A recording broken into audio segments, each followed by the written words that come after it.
Yeah, and you have the full titties. The titties, yes. I almost didn't wear them. I put them on and I looked at my roommate and I said, tits or no tits? And he said, tits. Yeah, I'm glad you went tits. Go big or go home. Cameron, now I feel like I know you. I mean, I knew you before, but no, it's you. Good to see you. It's good to see you too. Welcome to Sweet Release.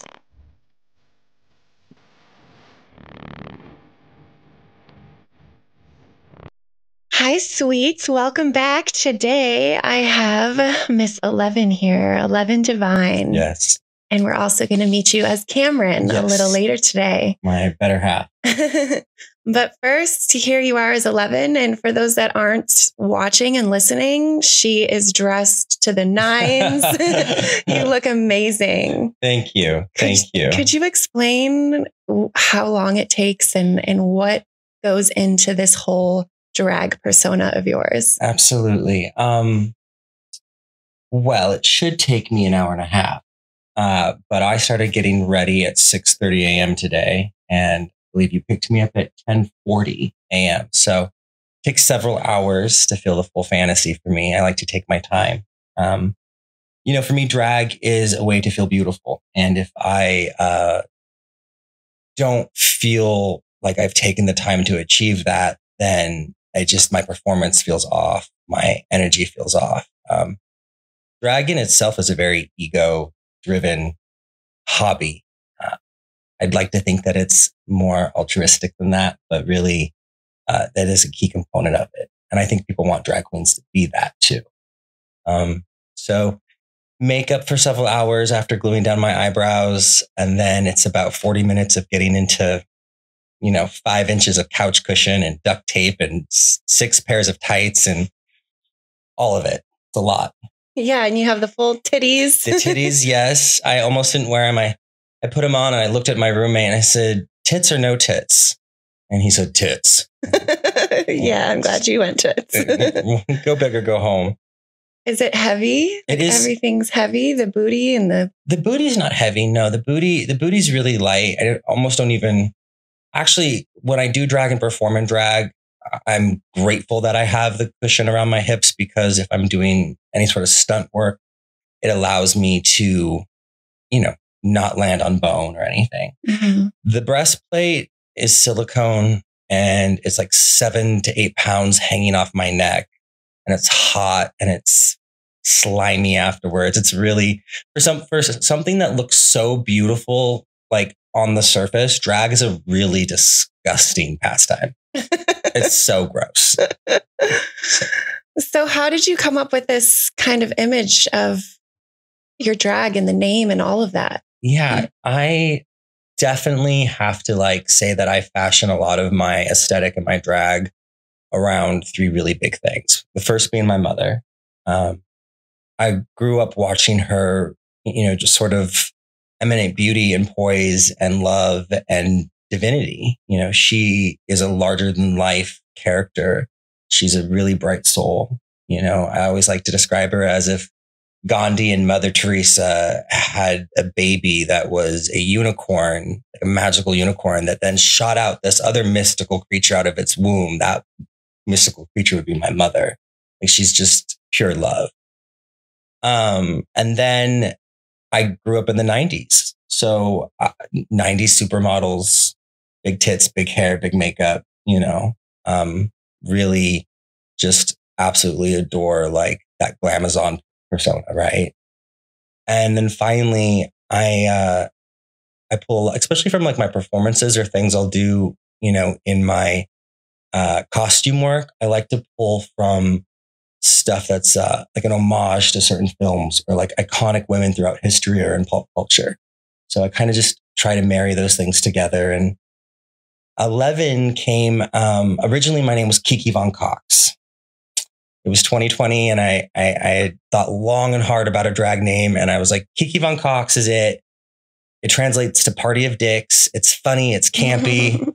It's me. But I wanted something that felt less pigeonholed to a type of drag. And, as I evolve this character, and I still am evolving it, it's an evolutionary process. I think as humans, we go through that, right? So drag's the same way. My drag evolves. And I wanted something that I could take with me, a name that I could take with me through that evolution. And the number 11 popped into my head for a couple reasons. The 11th dimension is the dimension of all creativity and wisdom. It's where the Akashic records are kept. I believe I'm a keeper of those. And it's something like this intuitive, mystical knowledge that I believe my creativity flows from. And then in terms of the double ones standing next to each other, that also sort of represents the duality of gender for me personally in my life. And then finally, in a world full of 10s, it's good to be the only 11. Love that. And then divine, originally I was just 11 when I picked that name. And then I got a drag mother in Denver, whose last name was Deluxe, and I became a Deluxe. It was 11 Deluxe. It sounds like a special off a diner menu. It does. Yeah, right? I'll have the 11 Deluxe. But that working relationship fell apart, and I was let go from the Deluxe family. Oh, bummer. Yeah. Honestly, it really hurt. But I went home, wiped my tears, and realized I was divine. So just kind of worked, right? Your independence then came out. Exactly. And then you moved to LA. That was in Denver, right? Yeah. So COVID hit. I don't know if anyone heard about COVID, but it was this thing in 2020, inconvenient. But COVID hit, and like everyone across the globe, everything went into lockdown, and I didn't know what to do with myself. And I'd always had this fascination for drag. I grew up in the theater. I've always loved beautiful women. It has always called me. And the show Drag Race didn't help either. It's in your face. It's so fabulous. And I was unemployed, getting the big sums of money. I was living in a sober living, which was already paid for. And I just had all this time and money coming in. And so I made the sensible choice to buy wigs and high heels, and start practicing my drag. And that eventually just continued to snowball until, I moved to Denver, decided I was going to do it professionally, did it professionally for 3 years. And just recently, this past January, came back to LA to try and see what I can do with myself here. Yeah, beautiful. And we actually, I meant to mention this in the beginning, but we met and we dated. And so this is like so cool because I've never seen you as 11 before. But when we met, you're so many things. You're an artist, you're a writer. You were writing a drag movie when we met. So I knew like your love for drag and your passion for drag, but I never saw you as 11. But maybe she didn't exist yet. Did she? No, I hadn't done drag at that point, but I remember, and maybe I made up this memory in my head, so forgive me if I did. But I remember sitting at like a restaurant down in Venice. We were eating, it was like nachos. I don't know. Tacos were involved.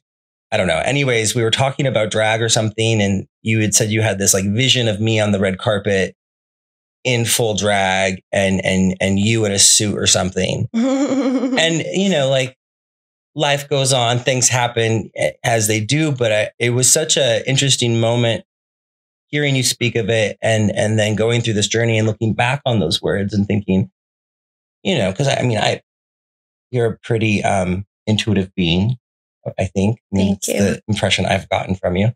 And that stuck with me because I believe in your intuitive skills and I believe in mine as well. And knowing that, even if it's not you and me on that red carpet in that moment, really, it's the energy of it, right? It's this is some part of me that was coming forward to you in that moment and that was wanting to come out of me.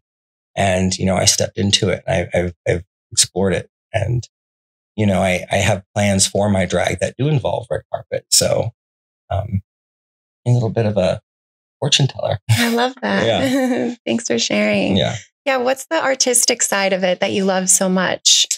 Like because it really is kind of an art for you. It is 100%. drag is different for everyone. I've been blessed to watch young queer kids come into the drag scene and try it out and love it, and also discover parts about their gender identity through it and their self-expression through it. I've had girlfriends that do drag, where, you know, they perform and they stay in the guiche and they go out on the club floor and they take a man home in it. You know, it's different for everyone. For me, it is a creative outlet. And I've always been a storyteller. You know, in addition to drag, like you said, I'm a screenwriter. I'm working on a novel right now. It's a fantasy fiction novel. I'm a painter. I'm a seamstress. Like, I'm an actor. For me, drag is just another extension of storytelling. I get to live, whether it's like my 90s diva fantasy, I'm, you know, Celine Dion, or, you know, I'm that pop princess, you know, because I can't sing to save my life, but I get to pretend I do. Or I get to pay homage to like my favorite comic book characters and, like, you know, create this whole moment on stage for people. You know, it's really just such a fun way to get to tell a story. And the other thing I really do love about drag, that I would say is the most rewarding of it, because there's a lot of parts of drag that aren't rewarding. But the most rewarding part is touching someone's heart, or that spot inside them where they needed to heal in that moment. And for whatever reason, them seeing you do whatever number you just did in whatever club you were just at compelled them to heal in some capacity, and then come up to you after and, you know, tip you a scrunched up $5 bill and just say, I love you so much. You can't believe what you just did for me. You know, it's those moments that I really think I do it for mostly. Yeah, that's what I do this for too, is the people that you help and the people that you heal. I mean, That's what life is. That part of life is so rewarding. Yeah. I mean, ultimately it's all love, right? Mm-hmm. You know, I really, in my 37 years, have come to this place of understanding, for at least why I'm here on this planet. I think it's universal, but I'll speak for myself. Is that we're here to love and be loved, and learn how to receive and give love, and unconditionally too, right? And I see that's why you do this. It's why I write my books. Why I do almost everything I do. Yeah. There's another creative part of it that you love, that you like create your own clothing too. I do. Yes, I did not make this. I can't take credit for this one. This was a thrift shop find, which is, you know, drag is expensive. And I, you know, have learned, you know, that there's nothing wrong when you need a quick look to go find something on a bargain. That being said, one of my favorite parts of drag is the costume work, right? Like the big brand gowns, or the superhero outfit, or whatever it may be. So I taught myself to sew. You know, it was like 2021, and I bought a sewing machine, and I have not looked back since. I'm actually in fashion school right now to kind of hone some of the more technical aspects of design that I understand, but I don't fully know innately, you know? Yeah. But it's fun to create that. Just create and have. I started sewing in 2020 as well. I was like picking up hobbies, and so lately I've been doing some denim, like refurbishing and just kind of like, patchwork and stuff like that. Yeah. So it's fun to tap into that creative side. It is. And, you know, really, I think anything that we do as people, whether it's start a podcast or take up sewing or yoga or whatever it is, it's right. It's like, it's a multifaceted, like, search for connection. It's a way to, like, give something of yourself, and growth through the process. And, you know, for me, there's something about, like, taking fabric, like, just that's, you know, someone else's beautiful creation, and putting myself into it and struggling with it, failing at it, rethinking it, trying something different with it, you know? I mean, I think it almost mirrors life for me. Yeah. What about like being on stage? Like, how does that feel? Or even like putting on this whole wig and makeup and everything and changing into a woman. Like, how does that feel? Like, what is the energy like? You know, I think it's somewhere around the time I paint my lip on, or it's like the eyelashes. There's some moment, and it's different for every drag performer. Okay, like there's some moment in the process where it's just makeup and you're just you and you look a damn fool, and then some step happens and you look in the mirror and you're like, oh, I'm a woman. Like, I'm that bitch. Like I'm that girl. You know, RuPaul says it really well. Like when you don't know who you are in drag until you put drag on, right? Like 11 comes out once the drag comes on. And as Cameron, who is a very sensitive, hypercritical being, of like self-critical being, like, you know, especially around my creativity, I'm a perfectionist. I want things to be perfect, right? But as Cameron, when 11's present, I have to step out of 11's way. You know, I have to get on stage and not make it about every little minute detail. I have to feel the music. I have to connect with the audience. I have to understand that the choreography that I spent like 3 days working on in my room may or may not happen. And that's okay. It's really about being in the moment, being in the energy of it. Nerves. I remember my first performance ever. I was a wreck. I was super nervous.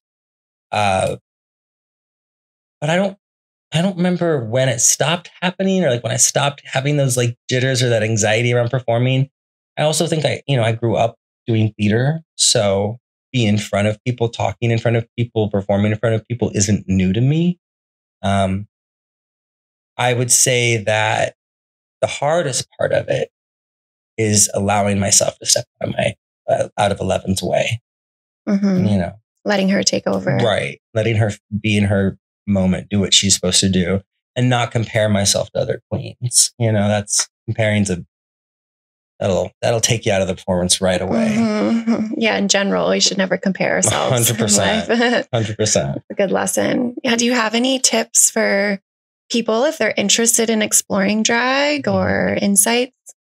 Don't. No. Look, if you've got the bug and it's something you want to do, you know, the first step is maybe if you know a queen or you know someone who does makeup, or you have some way to try it out without having to put all your money or time into it at first, I would recommend that. Drag is expensive and it's a commitment. And, you know, you might go spend hundreds of dollars on makeup and wigs and go and do it for a week and be like, I hate this. If you don't have that option, and you really still want to do it, I recommend finding some drugstore makeup. You know, you don't have to break the bank. There's good stuff at CVS. And watch makeup tutorials. You know, RuPaul has put a platform out for the girls that have been on her show that has allowed them to reach like mass audiences. I learned to paint my face by watching Roxy Andrews tutorials on Facebook on Monday nights. I really highly recommend that. And just paint. Keep painting your face.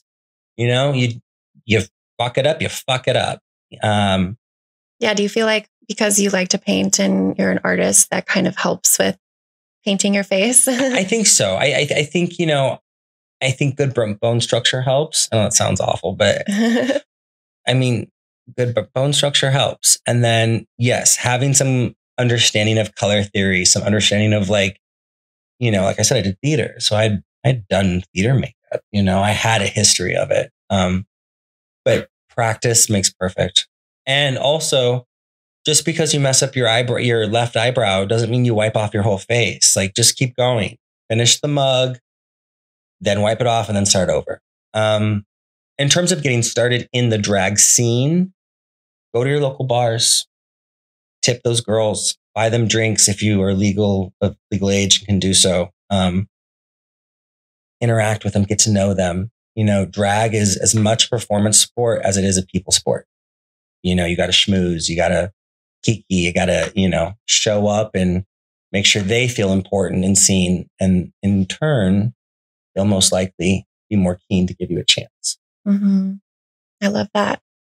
What is like an empowering moment that you've had, if you're willing to share, being in drag on stage, maybe, or not? Yeah. I've had,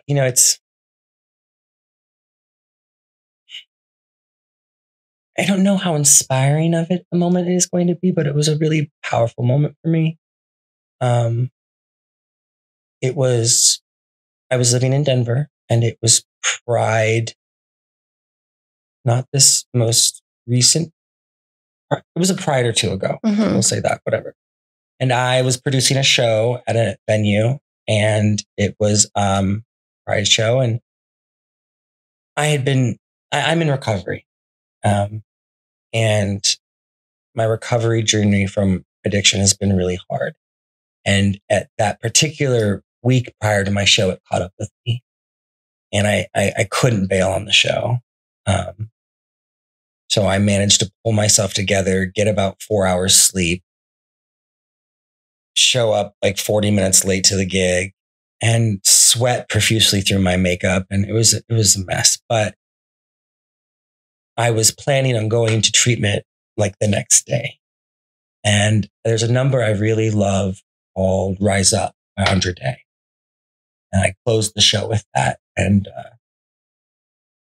I remember being in that moment and singing that song.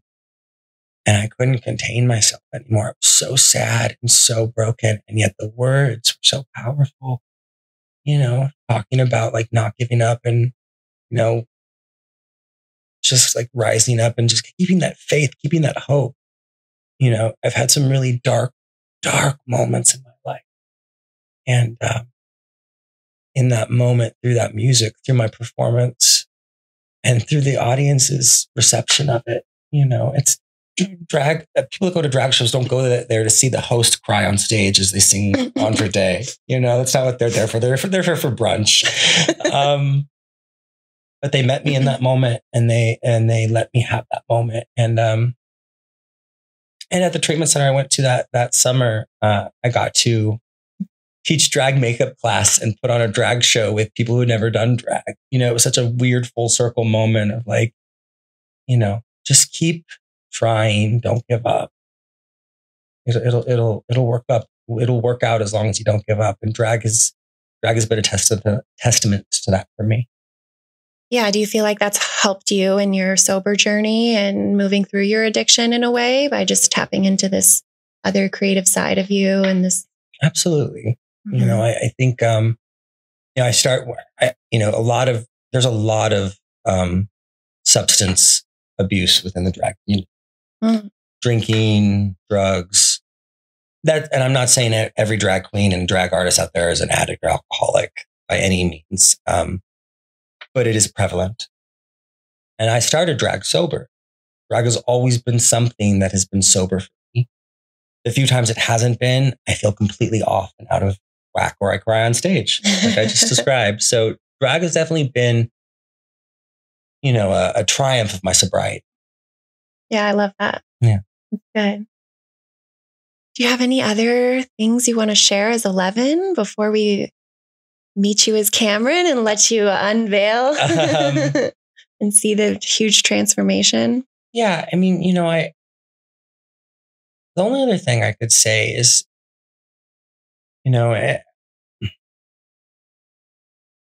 I do this. I create this character. I do this art. And I think a lot of drag artists do, right? To entertain and spread love, or to promote a positive message of queer identity. Mm-hmm. My intention is never to hurt anyone. It's never my intention to belittle other people's beliefs around something. And there's a lot of pushback going towards the drag community right now. A lot of hate and a lot of judgment and a lot of, I would say, misrepresentation of what people do drag for. And so if you're new to drag, or you're not familiar with drag, or it scares you or makes you feel uncomfortable, I just ask that you maybe go see a drag show. Yeah, they're like the best time They're the best time ever. We just want to make you smile and laugh and get your dollar bills. That's really all we want. We have no agenda otherwise, unless we start feeling attacked. And then we will stand up and we will say something, because we're just here to love you, baby. That's it. Yeah. And there's a big part of humor to it too. 100%. I mean, I remember going to my first drag show. I think it was in college, because I lived next to this bar and they would host them frequently. Yeah. And man, it was just such a good time. And I just feel like so I was fun. cracking up the entire time. Yeah. I've done them on bachelorette weekends too. And I mean, it's just it's a good time. It really is. Yeah. Is it pretty common out here? Like in LA, there's definitely shows frequently, and you can easily find. Easily. I mean, them. Easily. Hamburger Mary's in West Hollywood, Rocco's in West Hollywood. I mean, they're all over West Hollywood. Yeah, we have. They're all over. Long Beach has a great drag scene. There's some stuff in Silver Lake. I recommend, searching Facebook for #drag show or #drag show Los Angeles or LA drag. Go on Instagram. You'll find it. If you want something that's definitely easy to get to, not going to be too overwhelming in terms of like in gay bar vibe, and you want some good food, I always recommend Hamburger Mary's. So. Good to know. Yeah. Well, let's unveil and talk to you as Cameron. We have a lot more to get into. We have a lot more to get into, and I would love to breathe. Yeah, let's do it. Okay, we'll be back soon, my sweets.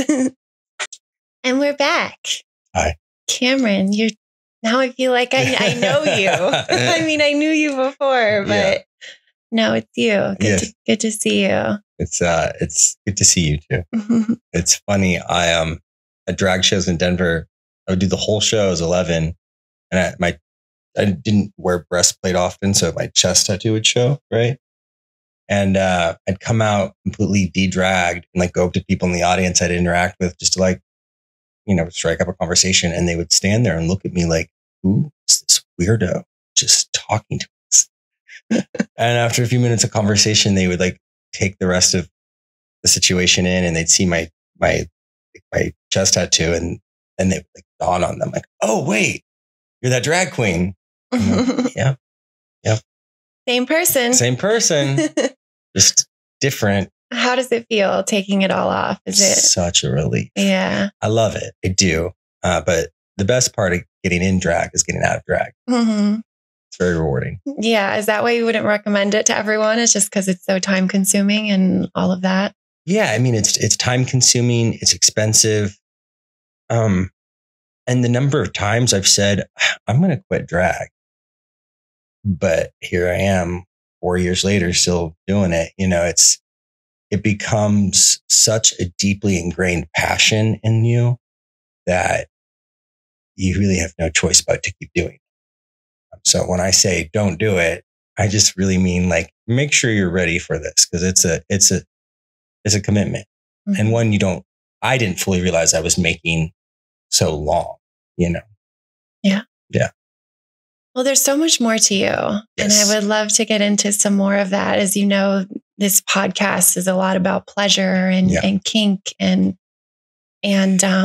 so yeah. And even your fluidity and your sexuality. Maybe we start with that. Okay. How do you see your sexuality and all of that? Yeah. My sexuality has been a really long journey for me. My first sexual experiences were not consensual when I was very young. Mm-hmm. And those sort of, I think, created an energy in my body of secrecy and shame, lust, confusion.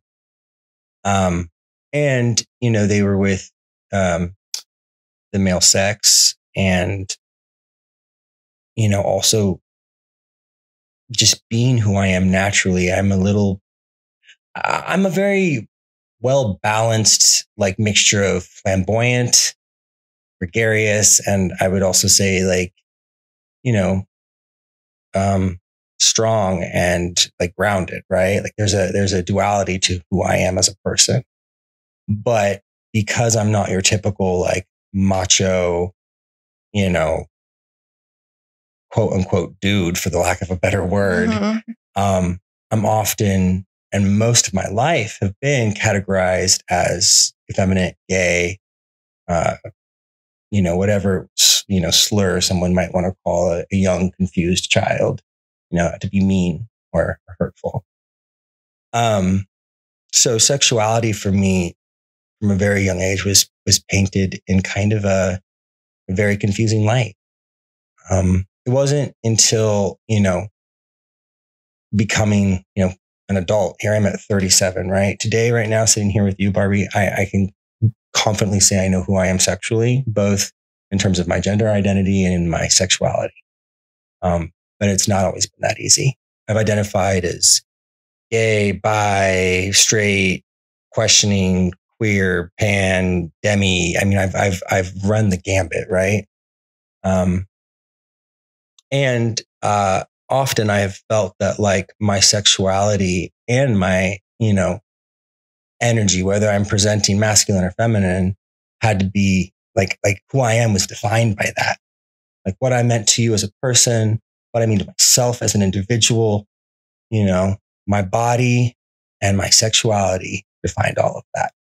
And, I mentioned I'm in recovery. I'm in recovery from crystal meth. And that is a very sexual drug for me. And it's also a very it's a part of my life and part of my story that's heavily tied towards intimacy with men.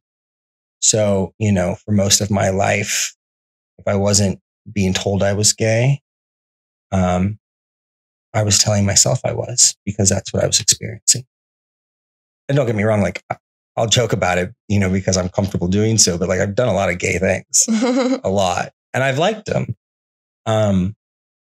That being said, it's like I had to come out of the closet all over again, right? Like the first time I came out, I must have been 14. Then I went back in the closet and I came out again and did all my, 20s West Hollywood gay stuff.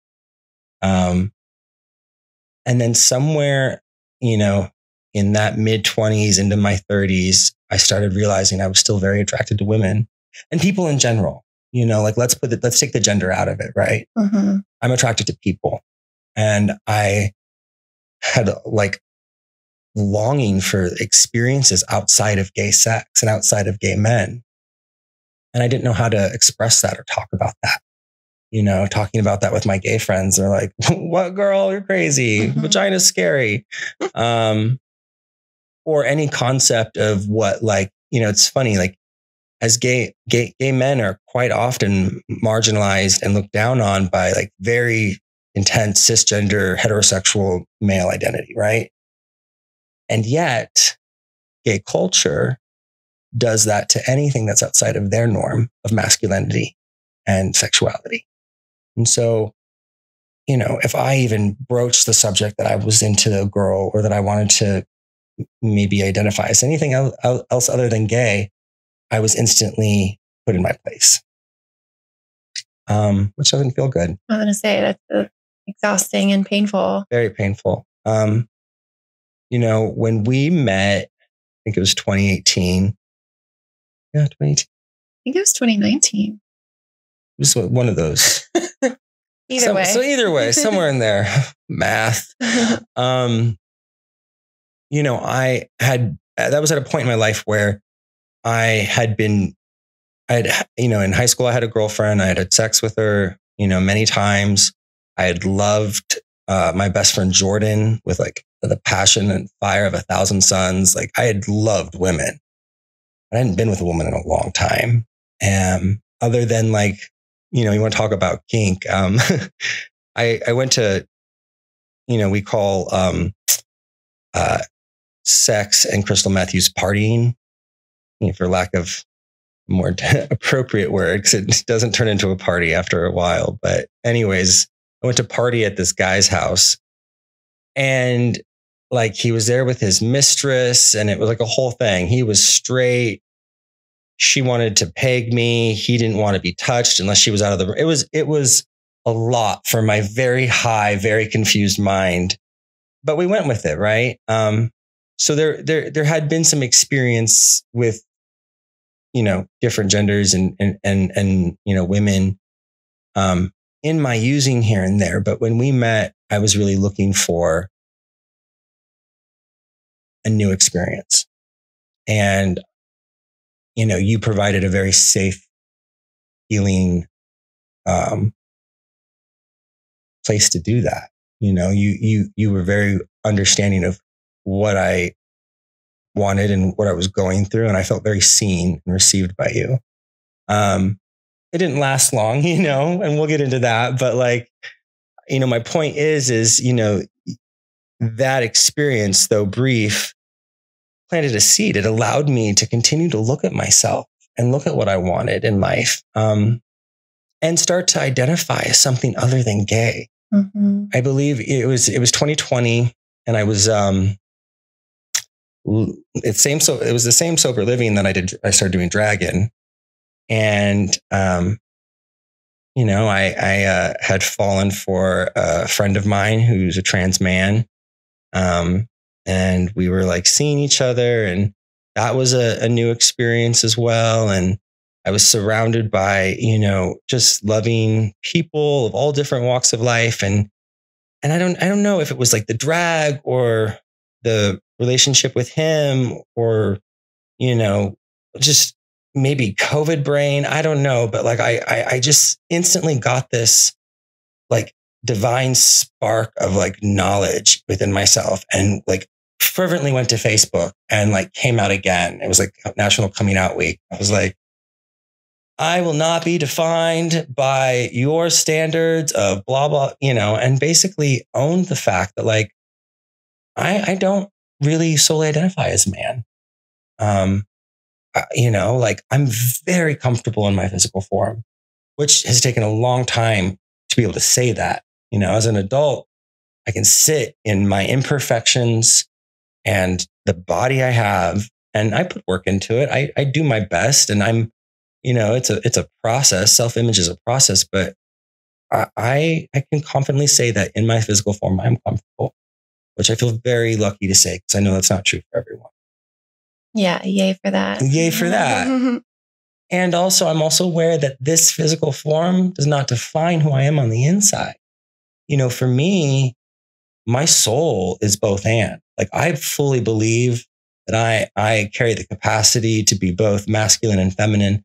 I feel that my soul is neither or all of the above. And so for me, it's I feel very comfortable stepping into my femininity. I feel very comfortable stepping into my masculinity. I like to call myself gender expansive. Oh, I love that term. Yeah.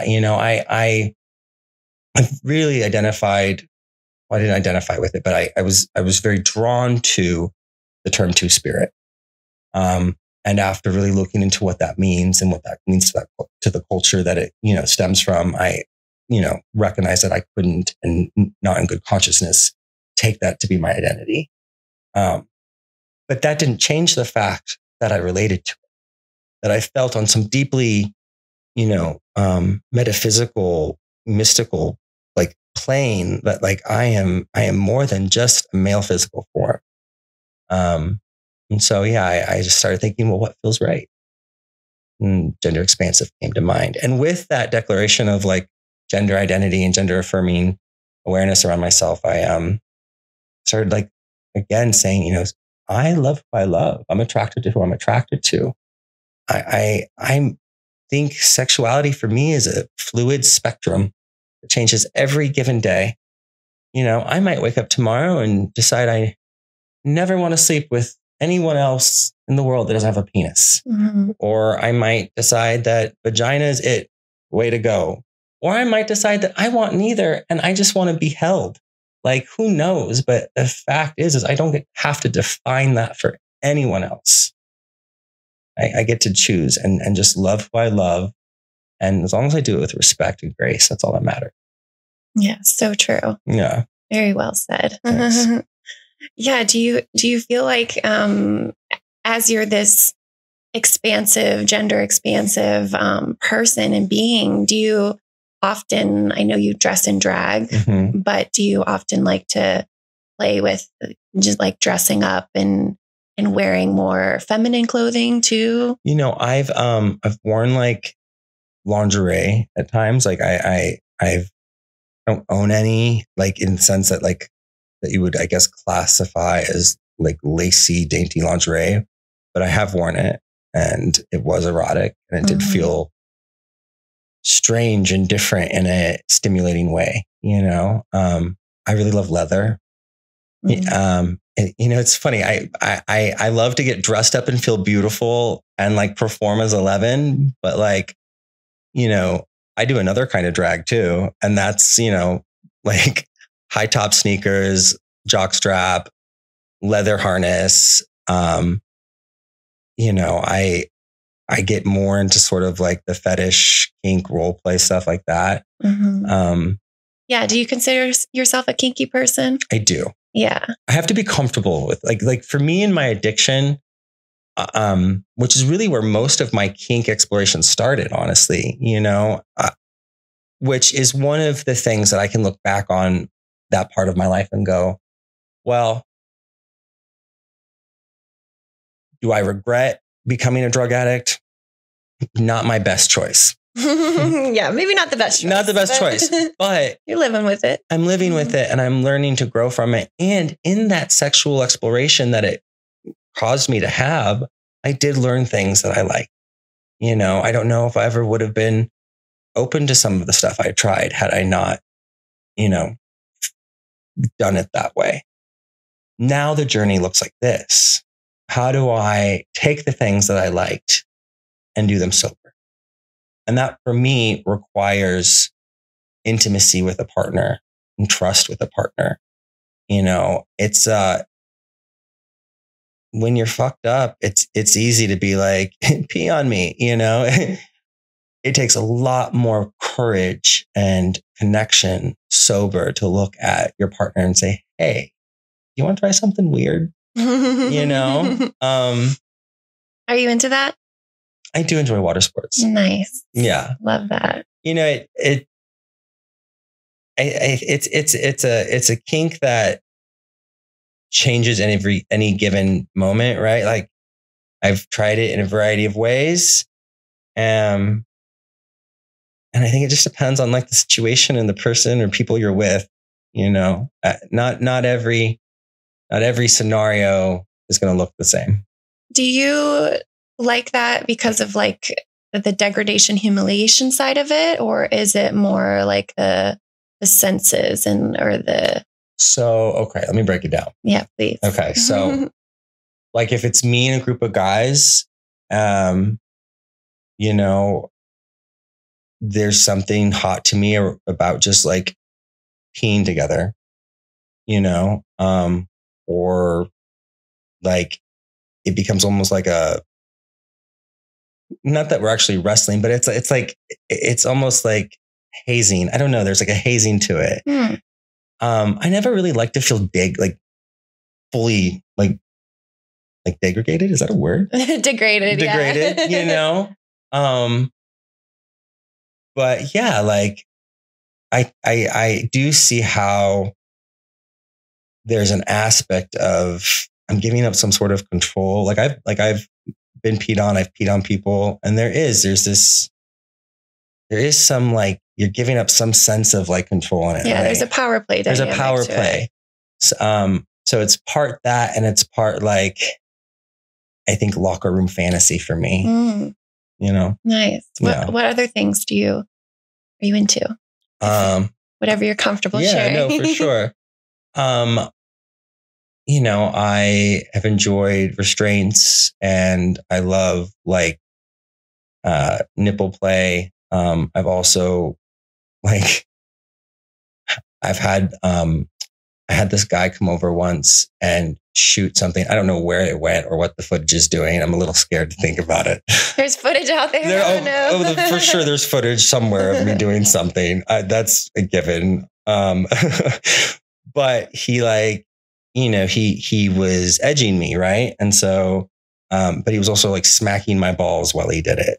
And for some reason, like, I don't know, I hadn't cummed in days, and it was like the hottest thing. And like, I don't know why, but like that made me discover that I enjoy like a little bit of ball play. I'm an experienced person.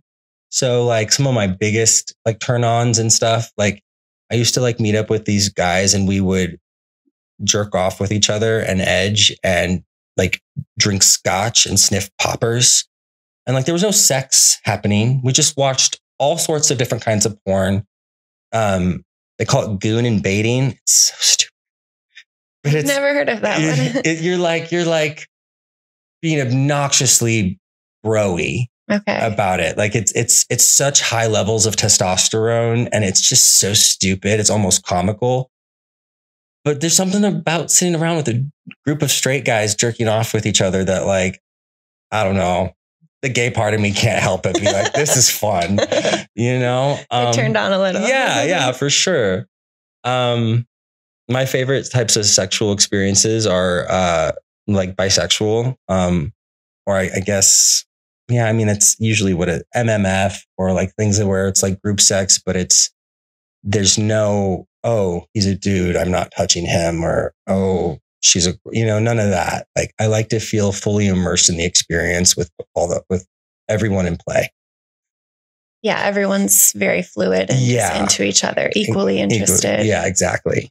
More specific kinks. I'm an exhibitionist. I like being watched and putting on a show. Probably why group play is so fun for you. Yeah, exactly. Mm-hmm. So yeah, those are some of like the main ones. Yeah, thanks for sharing. Yeah, I remember when we dated, we kind of connected on that group play energy because I had been going to a bunch of parties and you were definitely going to a lot of, it's more in the gay community, right? Like you were doing a lot of gay parties and that's common. Yeah. It's very common. In Denver, there's this one bar. I won't name it because I'm sure they don't want to get in trouble, but they'd have these nights and you'd like walk back on the back enclosed patio and like you shine a light in the wrong spot and you're just like, whoa, that is happening. Oh, worse than that. Oh, okay. I'm talking like, you're like, I don't think this is legal, but it's everyone's of age. It's a private space, it's consensual. Mm-hmm. So. Well, one thing I wanted to talk about or just say to you, the reason we kind of ended was a lot of things. Mm-hmm. Obviously, you had like relapsed and kind of unloaded some things on me at not the best timing, I guess. But you actually have HSV. I do. And I would love to talk about that. And I also want to just like apologize to you because I do feel like the way that I reacted to that news probably wasn't the best. And I know there's so much judgment around it and there's so much pain with people. And I've had listeners come out to me that have it, which is, it's herpes, but that's just kind of the more the term used. HSV, I feel like HSV sounds prettier. It sounds prettier than herpes. And it's the actual medical term. Right. I mean, or obviously that's not the full medical term, but the acronym for it. And so I do think that's kind of more normalized is what people call it these days. But I did want to say that I'm sorry. Obviously there were so many more layers to the way that we ended, but I want you to bring kind of some awareness to this STD for people because it can be really lonely and can be. First, let me say this, I carry both the 1 and the 2, Yeah. And I have the 1, which is oral, which cold is sores. Cold sores. Yeah. So if you've ever had a cold sore on your mouth, it'll pop up as HSV1. You can actually also get HSV1 anywhere on your body. Okay. So like the first time I got herpes or I'm gonna say herpes. Okay, you can do whatever feels right. Abbreviations are a tongue twister sometimes for me. Anyways, the first time I had an outbreak in my 20s, it was on my butt. And I had no idea what was happening. I thought it was like a hemorrhoid, but I never had a hemorrhoid. I don't know. I was confused and ashamed and embarrassed. And it had come right after a very drunken, wild night after, going clubbing. And I don't know if I got that outbreak or that happened because of that night, like I blacked out. I wasn't told or informed by anyone in that scenario that was a thing, that they were a carrier of it. But also the first cold sore I ever got on my mouth, my mom gave me by accident when I was like 6, so it's a really weird, like the minute it's no longer on your mouth and it's somewhere else on your body, it becomes very shameful. Mm-hmm. And I think that stigma around it, maybe I did come in contact with someone that night and maybe it flared something up in me. I don't know. What I do know is that I felt unable to talk about it. And if I was given it that night, they clearly either didn't know or didn't feel capable of talking about it. One of my best girlfriends in the whole world, all through high school, all through our 20s, would, just be terrified of getting it and like be very dramatic about it. It's a very real like stigma out there. And I think it's because, one, I think the word just sounds scary. And 2, it's for life. Mm. And I think anything that carries that weight of like commitment, like that level of like, this is forever, especially when you're like still exploring who you are sexually and you're in your, teens and 20s and, or at any age, it can feel like a big burden to carry. And I think the biggest thing, and I think one of the things that happened with us, was the lack of communication. And, thank you for the apology. I did not handle myself well. In my mind, we were using protection and that had changed. I would have told you, but really what was happening for me was all of those were just excuses around my fear of not being able to be intimate with you, because the experience was so new to me and so exciting and special. And I didn't know how to just say, hey, Barbie, I have herpes, without thinking you would never talk to me again. It was a huge lesson for me.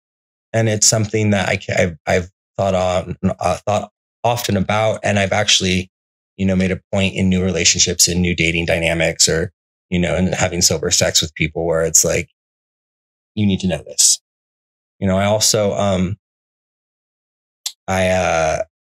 someone very close to me, her partner of like 9 years had herpes and didn't tell her. She had no idea for the first many years until she got it. So then I got to watch, this was after us. I got to watch from that perspective, not being the person who's feeling judged and like worried about losing someone, and not hearing it from the person that I had that interaction with, but watching someone I love dearly, like I've known my whole life, go through this and be on that side of it and see how hurt and just all of the pain it's caused her and that it's caused her body over the years because she's a carrier now. It really also made me like be really aware of like, I didn't ask for this. I'm not sure exactly when or how I got it, but that doesn't matter. The fact is I have it and I have a choice to either be upfront and honest about it and educate people on it. The fact is I take meds daily to suppress it. I also, being, an adult who has been in this body a long time, I know the signs of when it's happening. Mm-hmm. And when I need to up my dose or, change my diet and stress is a huge part of it. Yeah, I have some friends that have it. And I remember a girlfriend that opened up to me and told me she had it. And she said, exercise and diet really helps. And she, you can go years without an outbreak. And she's the same way where she knows her body. She's had it for years. So she knows when it's coming on. And I think that's when she calls the doctor to get her meds. Right. Like, I'm not sure if she takes it every day. But still, it's just, I think honesty, like you said, was why it hurt me so much, I think. And there were other things happening as well with us. And so there were, but I just think transparency is so important. And so I do think that that's like a really good lesson for people out there, because the big thing is, it's fear. It is fear. And the shame comes from the fear, but it's also like us hearing that the reason people react in a negative way or in a harsh way is all because of fear. Like they just don't want it. But I do feel like we need to just bring more awareness to it. I mean, I've had chlamydia 3 times and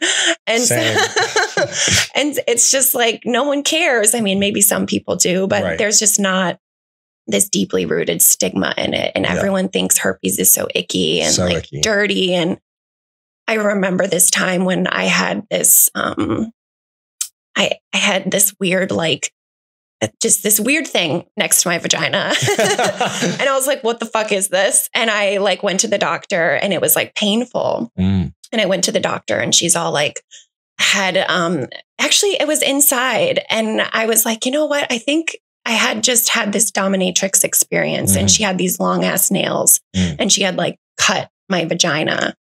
And it had then got infected because I had been scuba diving and I don't know, somehow it got infected. And then there was this cyst happening and all these gross things, TMI. But anyways, I get to the doctor and she's just so gloves on, just making it so uncomfortable. I'm like, isn't this your job? To see what's going on. Don't make me feel like I'm a gross human being, But she threw out the word herpes and was we need to get this tested. We need to make sure. And I just remember feeling this flood of just oh my God, fear, and it ended up just coming back as, this infection that got infected and a cyst or whatever and all of that. But it just, I thought about you in that moment because I was like, dang, you know what? I really do feel like the fear kind of took over me in that moment. And even when people have reached out, it's tough. I've had an STI, STD episode, but no one was really interested in that episode. It's one of my lowest performing episodes. And I just feel like people are so scared to talk about it. Yeah, absolutely. They're scared to talk about it. And I think like you said, it stems, they don't know about it. They know the stigma around it. I really appreciate you wanting to talk about it. And it's also for example, and I like to, when I'm talking to a partner about it, one, give them the choice and know everything you want to know about it, but also that I can't just give it to you without having an active outbreak. Correct. And I think that's important for everyone to know too. Yeah. Yeah. It's really not transferred unless you have an outbreak. So that another way to really protect yourself is to check the parts that you're having sex with, which is why I encourage lights on for many other reasons too. Yes. But that's one way to protect yourself too, or just be aware. Because you can't pass it to someone unless you're in an outbreak. Yeah. Hi, sweets. Real quick, I need to interrupt this episode to just clarify that we were talking about the fact that you can't contract HSV unless you're having an outbreak. And that is not actually completely true. There's always going to be that small percentage of people that are still able to contract something, just like condoms are only 99.9% effective or whatever it is. The chances of you contracting it outside of an outbreak are definitely far less, but there's still that chance. And so I just want to clarify that. And I know I made a comment about, checking their parts and being aware of outbreaks and things like that, but you can also be experiencing an outbreak and not have these visible symptoms. They might be other symptoms like discharge or pain or, whatever it is. Everyone's bodies are different and everyone's bodies react differently to this virus. And so it's important to just know that and to not use this as a sign. If you don't see anything, that means you're not going to get HSV. So I just wanted to clarify that. And please talk to your healthcare provider or your doctor if you ever have questions about this further. Before, having unprotected sex always. So thanks again for listening. We'll get back to the episode now. I mean, I've felt that fear, I take PrEP, which is, pre-exposure to HIV. To protect you from HIV. Yeah. And, I've dated, I've had boyfriends that are HIV positive and undetectable. I've been informed after sexual situations in my life that someone is positive. And this was before PrEP. I've had these moments of fear, right? Where it's like, oh, that's information that I wish I would have known, or, oh my God, what if? And like, all I can say is that at that moment, I went and educated myself, and I took the appropriate steps to get tested and stay regular on my testing. And, it's like some of the people I've loved most have had HSV. Why do I want to say VHS? Because movies are so good. Yeah, movies are great. I think, sorry, I lost my train of thought, but just, I think educating is a really good thing for people to do. And again, it doesn't define you. No. And I think that's the biggest thing. Do you have any advice of like how to communicate it in the moment for people that are scared to let their lovers know, or potential partners? Yeah. My hard and fast rule is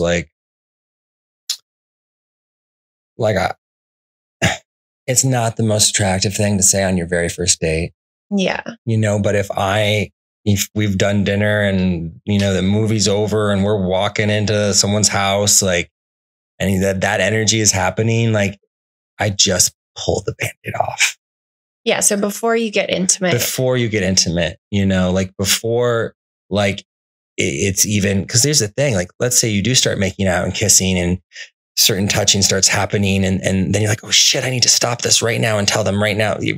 It's going to feel even worse to do that to yourself. So just do it beforehand. Just be like, hey, I feel like, I would like to be physical or intimate, or however you want to communicate it.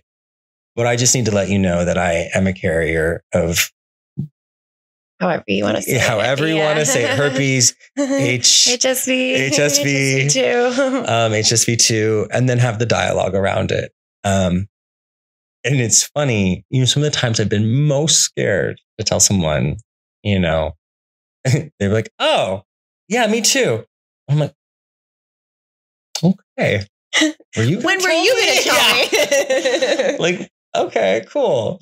Or the other reaction I get is, thank you so much for telling me. What's that look like? Yeah, what does that mean? They're either just need some more knowledge, or they're already very informed. And they're like, yeah, my ex had it. He never had outbreaks. It's fine. You're good right now. You don't have it, very rarely. I can honestly not think of a time where me telling someone resulted in them being like, get out of my apartment. We're not having sex. Yeah. That has not happened. Which is amazing. Yeah.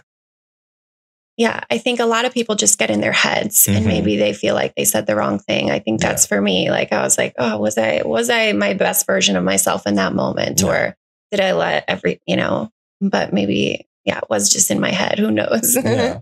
I think ultimately, we walk through this life to learn stuff, right? Mm-hmm. And if what came out of the dynamic between you and me was lessons for me on how to show up and be more honest, and maybe for you to take a breath and think about it in a more compassionate way, or whatever, then that's beautiful. Mm-hmm. Mission accomplished. Yeah. Yeah. I love that. Well, I love to ask, people towards the end of my episodes that last time they had that sweet release, because I do love to normalize pleasure and orgasms. And so I will say, we'll end it on this. My experience with you has led through, the last few years, me searching for partnership with a woman, right? Not solely, I'm not like, oh, I need a woman, but yeah. Do you consider yourself monogamous? I think I'm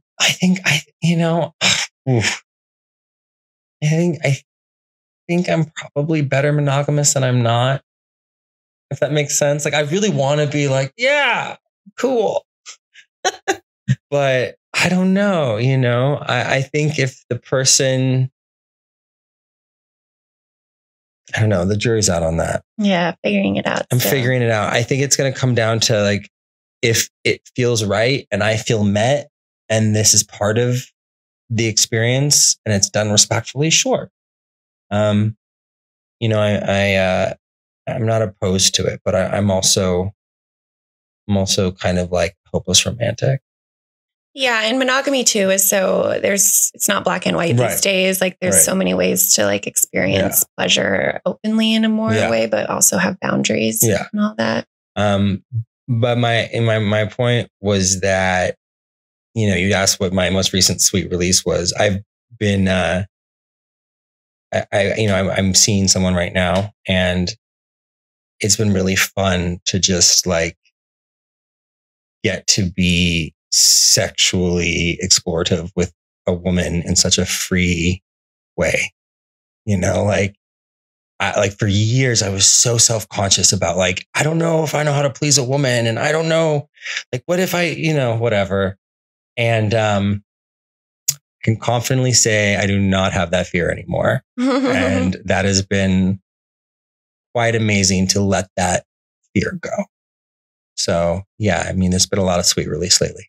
Glad to hear it. Yeah. Yeah. So you feel like you kind of, I mean, you've dated women now, you've been with men, you've kind of, you mentioned trans earlier too. Like you kind of just fall in love with people. Yeah. 100%. There's just like the gender or the genitalia, the sex of the person, like it's important, it's part of who they are. But at the end of the day, like pleasure and intimacy and connection and love and, a person's soul, their personality, that's what I get off on. I can make anything else work.